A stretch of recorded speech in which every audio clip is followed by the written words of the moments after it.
வணக்கம். இன்றைக்கி நம்ம ஜஸ்ட் குக் சேனலில் முருங்கைக்கீரை ரெசிபிஸ் தான் எப்படி பண்ணுறதுன்னு பார்க்க போகிறோம். ஃபஸ்ட்டு நம்ம பார்க்க போகிறது ரொம்பவே எளிமையாக செய்யக்கூடிய முருங்கைக்கீரை பொரியல் எப்படி பண்ணுறதுன்னு பார்க்கலாம். ஒரு கடாயில் 2 ஸ்பூன் அளவுக்கு எண்ணெய் சூடு பண்ணியிருக்கேன். எண்ணெய் சூடானதும் கொஞ்சமாக கடுகு உளுத்தம்பருப்பு சேர்த்துக்கலாம். இது கூடவே கொஞ்சமாக பெருங்காயத்தூள் சேர்த்துட்டு காரத்துக்காக 2 காஞ்ச மிளகாய் உடைச்சிட்டு சேர்த்துருக்கேன்.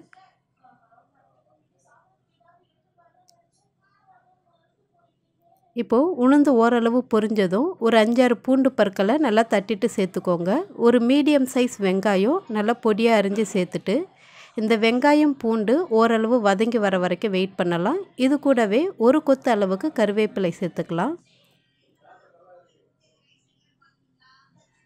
இப்போது வெங்காயம் நல்லாவே வதங்கிருச்சு. இது கூட நான் முருங்கைக்கீரை தேவையான அளவுக்கு நல்லா தண்ணீர் விட்டு நல்லா அலசிட்டு எடுத்து வச்சுருக்கேன். எப்போவுமே கீரை பொரியல் பண்ணும்போது தண்ணி விட்டு நல்லா கீரையை அலசிட்டு ஒரு ஜல்லடையில் போட்டு வச்சுடுங்க. தண்ணி கம்ப்ளீட்டாக நல்லா வடிஞ்சதும் அதுக்கு பிறகு தான் நம்ம பொரியலில் சேர்க்கணும். நீங்கள் தண்ணியோடு அப்படியே டைரெக்டாக அலசிட்டு சேர்த்திங்க அப்படின்னா கண்டிப்பாக கீரை பொரியல் கசப்பு தன்மையாக இருக்கும். அந்த கீரையோட கலரும் ரொம்பவே மாறிடும். அதனால் நல்லா வடிச்சிட்டு சேர்த்துக்கோங்க.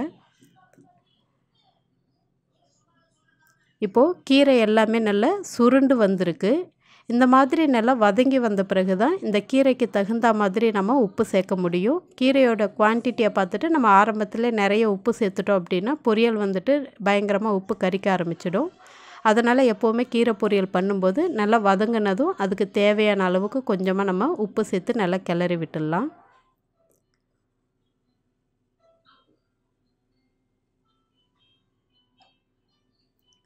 கரெக்டாக இந்த முருங்கைக்கீரை பொரியல் பண்ணுறதுக்கு கரெக்டாக ஒரு 3 நிமிஷம் நீங்கள் மிதமான தீயில வச்சு வதக்கினாலே போதும். கீரை நல்லாவே வெந்து வந்துடும். அது மட்டும் இல்லாமல் இந்த மாதிரி நல்லா கொழுந்து கீரையாக இருந்ததுன்னா சீக்கிரமாகவே வெந்துடும். தண்ணி சேர்த்தும் வேக வைக்கக்கூடாது. இப்போது கீரை பொரியல் தயாராகிடுச்சு. நல்ல துருவின தேங்காய் இது கூட சேர்த்துட்டு நல்லா கலந்து விட்டுட்டிங்க அப்படின்னா சூப்பரான ரொம்பவே ஆரோக்கியமான முருங்கைக்கீரை பொரியல் தயாராகிடும். இந்த கீரை பொரியலை நீங்கள் எல்லா குழம்பு சாதத்தோடையும் வச்சு சாப்பிட்றதுக்கு ரொம்பவே டேஸ்டியாக நல்லாயிருக்கும்.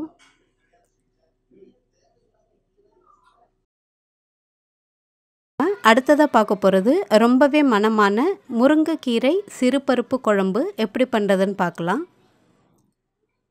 இதுக்கு நம்ம சின்னதாக ஒரு மசாலா இடித்து ரெடி பண்ண போகிறோம். ஒரு சின்ன உரலில் 4 பூண்டு பற்கள், 4 சின்ன வெங்காயம், 1/2 டீஸ்பூன் ஜீரகம், 1/2 டீஸ்பூன் சோம்பு, 1/2 டீஸ்பூன் மிளகு இது எல்லாத்தையுமே நல்லா கரகரப்பாக இடித்து எடுத்துக்கலாம். ரொம்ப நைஸாக இடிக்க வேண்டாம்.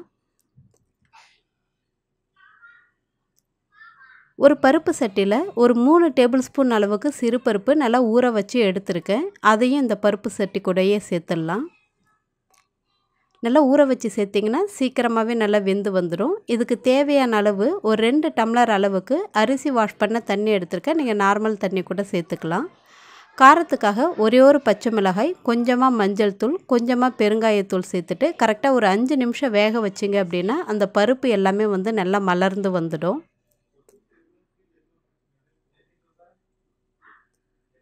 இப்போது இந்த சிறுபருப்பு பார்த்திங்கன்னா நல்லாவே மலர்ந்து நல்லா வெந்து வந்திருக்கு. இது கூட நம்ம அலசி எடுத்துருக்கிற முருங்கைக்கீரையை நல்லா ஒரு 2 கைப்பிடி அளவு சேர்த்துக்கோங்க. அதுவே நல்லா போதுமானதாக இருக்கும். இந்த குழம்பு அவ்வளோ வாசனையாக நல்லாயிருக்கும். நல்லா கொழுந்து கீரையாக இருந்துச்சு அப்படின்னா இந்த வாசனை இன்னுமே கூட கூடுதலாக இருக்கும். டேஸ்ட்டும் ரொம்பவே நல்லாயிருக்கும். இந்த கீரை சேர்த்த உடனேவே நம்ம இடித்த மசாலாவையும் இது கூட சேர்த்துட்டு கரெக்டாக ஒரு 5 நிமிஷம் வேக வைங்க. கீரை எல்லாமே நல்லா வெந்து சூப்பராக தயாராகிடும். இப்போது கீரை நல்லா வெந்ததும் இந்த குழம்புக்கு தேவையான அளவு கொஞ்சமாக நம்ம கல் உப்பு சேர்த்துடலாம். கல் உப்பு சேர்த்து நீங்கள் எப்போவுமே முருங்கைக்கீரையை பொறுத்த வரைக்கும் மசித்து பார்க்க முடியாது. ஒரு 5 நிமிஷம் நீங்கள் வேக வச்சுட்டு அடுப்பை ஆஃப் பண்ணிவிடுங்க. தண்ணியை மட்டும் தனியாக வடித்து எடுத்துட்டு ஒரு மத்து வச்சு அந்த பருப்பையும் கீரையும் நல்லா கரகரப்பாக நல்லா கடைஞ்சிட்டிங்க அப்படின்னா சூப்பராக குழம்பு தயாராகிடும்.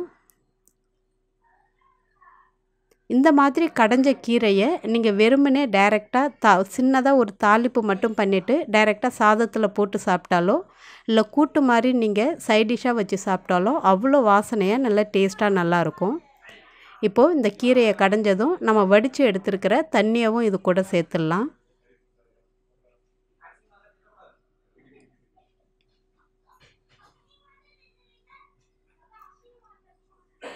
இப்போது இந்த சிறுபருப்பு கீரை கடையில் தனியாக ஒரு பாத்திரத்துக்கு மாற்றிட்டு இதுக்கு ஒரு தாளிப்பு மட்டும் நம்ம ரெடி பண்ணிடலாம்.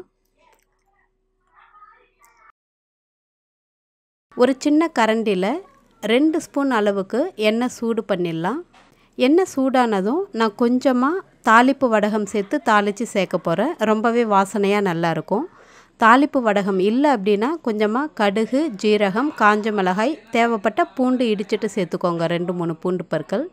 இந்த கீரை குழம்பு வந்துட்டு அப்படியே நெய் வாசனையோட அவ்வளோ மணமாக நல்லாயிருக்கும். அதுக்கு முக்கிய காரணமே அந்த மசாலா தான்.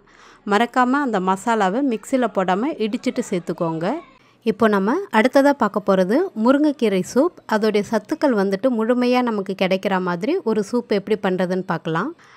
3 சின்ன வெங்காயம், 1/2 டீஸ்பூன் மிளகு, 1/2 டீஸ்பூன் ஜீரகம், 3 பூண்டு பற்கள், 1 கைப்பிடி அளவு முருங்கைக்கீரை நல்லா சுத்தம் பண்ணி எடுத்துருக்கேன். அதோடைய நரம்புகளோடு சேர்த்தும் எடுத்துக்கலாம். ரொம்ப நரம்பெல்லாம் நம்ம ரிமூவ் பண்ணணும் அப்படின்ற அவசியம் இல்லை. ஆனால் நான் கொழுந்து கீரையாக எடுத்திருக்கேன். அதையும் நல்லா கவனிச்சுக்கோங்க. ரொம்ப முத்தின கீரையை நம்ம நரம்பு எடுத்தோம் அப்படின்னா சில நேரம் வந்துட்டு செரிக்காமல் கூட போகலாம்.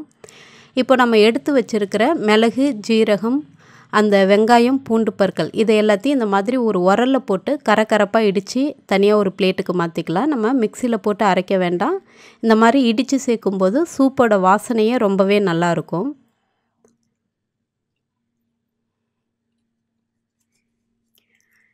இப்போது இது தயாராகிடுச்சு. நான் சூப்பு பண்ணுறதுக்கு அரிசி கழுவுனா அந்த கழனி தண்ணி தான் நான் யூஸ் பண்ண போகிறேன். அரிசியை 2 முறை வாஷ் பண்ணிவிட்டு 3வது தடவை நல்ல தண்ணி விட்டு நல்லா கழுவிட்டு அந்த தண்ணியை தான் நான் இங்கே கொதிக்க வைக்கிறேன். 2 கப் சேர்த்துருக்கேன். தண்ணி கொதித்ததும் நம்ம சுத்தம் பண்ணி எடுத்து வச்சுருக்கிற முருங்கைக்கீரையவும் இது கூட சேர்த்துக்கலாம். நம்ம இடித்து வச்சுருக்கிற மசாலாவையும் இது கூட சேர்க்க போகிறோம். மிளகு, ஜீரகம், பூண்டு, இந்த வெங்காயம் இந்த மசாலாவையும் சேர்த்துட்டு ஒரு பிஞ்ச் அளவுக்கு மஞ்சள் தூள் சேர்த்துட்டு கரெக்டாக ஒரு 3 நிமிஷம் நல்லா கொதிக்க வச்சிடலாம் அந்த கீரை வேகிற வரைக்கும். இந்த மாதிரி முருங்கைக்கீரை வந்துட்டு நம்ம சாப்பாட்டில் அதிகமாக சேர்க்கும்போது, அதுவும் இந்த மாதிரி சூப்பாக நம்ம சேர்க்கும்போது கொஞ்ச நேரம் தான் நம்ம வேக வைப்போம்.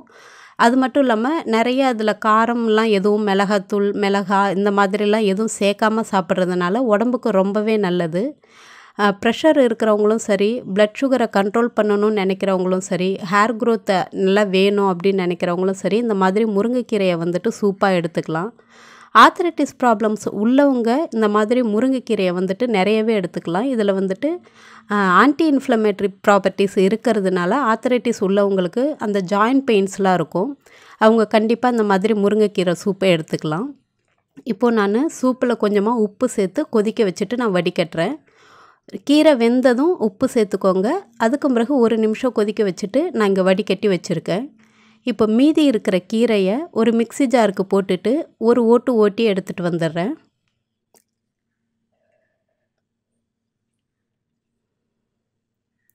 லைட்டாக ஆற வச்சுட்டு அதுக்கு பிறகு அரைச்சி எடுத்துக்கோங்க. அப்படி இல்லைன்னா மேலே தெரிச்சிடும் சூடாக நம்ம மிக்சியில் அரைக்கும்போது.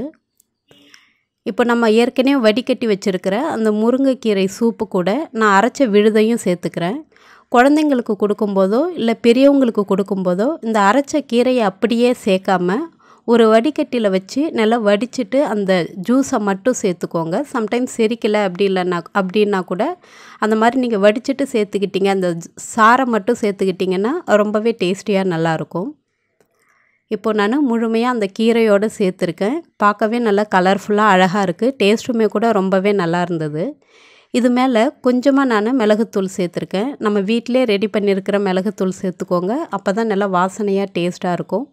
இப்போ கலந்துட்டு நான் ஒரு 2 ஸ்பூன் வந்துட்டு டேஸ்ட் பார்க்க போகிறேன்.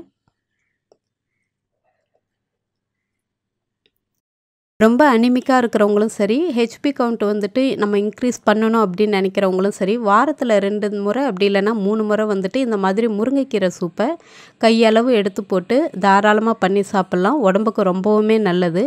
நீங்களும் ட்ரை பண்ணிவிட்டு எப்படி இருந்துச்சுன்னு சொல்லுங்கள். உங்கள் ஃப்ரெண்ட்ஸோடையும் ஷேர் பண்ணிக்கோங்க. இப்போ நம்ம கடைசியாக பார்க்க போகிறது முருங்கைக்கீரை சாம்பார். ரொம்ப கமகமன்னு வாசனையோட ரொம்ப எளிமையாக எப்படி பண்ணுறதுன்னு பார்க்கலாம். ஒரு குக்கரில் 50 கிராம் துவரம்பருப்பு, கொஞ்சமாக மஞ்சள் தூள், 15 சின்ன வெங்காயம், ஒரு தக்காளி, ஒரு 4-5 பூண்டு பற்கள் சேர்த்துருக்கேன். இது கூடவே கொஞ்சமாக பெருங்காயத்தூள் சேர்த்துட்டு தேவையான அளவு தண்ணீர் விட்டு ஒரு 3லேருந்து 4 விசில் வரைக்கும் நம்ம வேக வச்சு எடுத்துக்கலாம் பருப்பை. இது வேகிற நேரத்தில் நான் முருங்கைக்கீரை முத நாளே சுத்தம் பண்ணி இந்த மாதிரி ஈரம் இல்லாத டப்பாவில் போட்டு ஃப்ரிட்ஜில் வச்சுருந்தேன். இப்போ இது ஒரு 2 கைப்பிடி அளவு எடுத்துட்டு இந்த மாதிரி தண்ணியில் போட்டு நல்லா சுத்தம் பண்ணி எடுத்துக்கலாம். எப்போவுமே முருங்கைக்கீரையை தண்ணியில் போட்டுட்டு அப்படியே வச்சிடக்கூடாது. போட்டுட்டு உடனேவே அதை நல்லா அலசிட்டு எடுத்துடணும். உங்களுக்கு டஸ்ட்டு எந்த அளவுக்கு இருக்குதுன்னு பார்த்துட்டு கீரையில் ஒரு 2 முறை இல்லாட்டி 3 முறை நல்லா சுத்தம் பண்ணி இந்த மாதிரி வடிகட்டியில் எடுத்து வச்சுருங்க, ஈரம் போகிற மாதிரி.